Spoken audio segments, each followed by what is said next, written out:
திருவாதிரை நோன்பு கும்பிடுற முறைப்படி தான் நம்ம இன்னைக்கு இந்த பதிவுல பார்க்க போறோம். மார்கழி மாத திருவாதிரை நாள்ல பெண்கள் கணவரோட நீண்ட ஆயுளுக்காகவும் சுமங்கலி பாக்கியத்துக்காகவும் நோன்பு இருப்பாங்க. காலையில பூஜை பண்ணி மாலையில கோலங்கள் போட்டு இரவுல சிவனை வழிபட்டு நிலவை பார்த்து நோன்பு முடிப்பாங்க. இந்த பதிவுல இன்னும் விழாவாரியா இந்த நோன்பை எப்படியெல்லாம் எடுத்துக்கலாம் அப்படிங்கிற முறைய பார்க்க போறோம். மார்கழி மாச திருவாதிரை நட்சத்திரம் இருக்கிற நாள் அதிகாலையில எழுந்து நீராடி சிவபெருமானுக்கு பூஜை பண்ணி மஞ்சள் சரடு போட்டுப்பாங்க.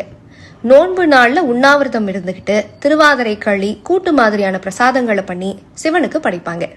வீட்டு வாசல்ல கோலம் போட்டு சிவபெருமானோட நடனத்தை உணர்த்துற வகையில கலை நயத்தோட அலங்கரிப்பாங்க. மாலையில கணவரோட நீண்ட ஆயுளுக்காக பழைய தாலி சரடை மாத்தி புது மஞ்சள் சரடு போட்டுப்பாங்க. இரவுல சிவாலயங்களுக்கு போய் ஆருத்ரா தரிசனம் பார்ப்பாங்க. சிவபெருமான் நந்தி வாகனத்துல உலாவரதை பார்த்து வழிபடுவாங்க.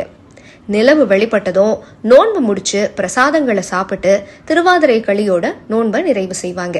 கணவரோட நீண்ட ஆயுள், ஆரோக்கியம், சுமங்கலி பாக்கியம் வேண்டி பெண்கள் கடைபிடிக்கிற இந்த விரதம் முக்கியமானது. திருவாதிரை அப்படின்றது சிவபெருமானோட பிறப்பு நட்சத்திரம்.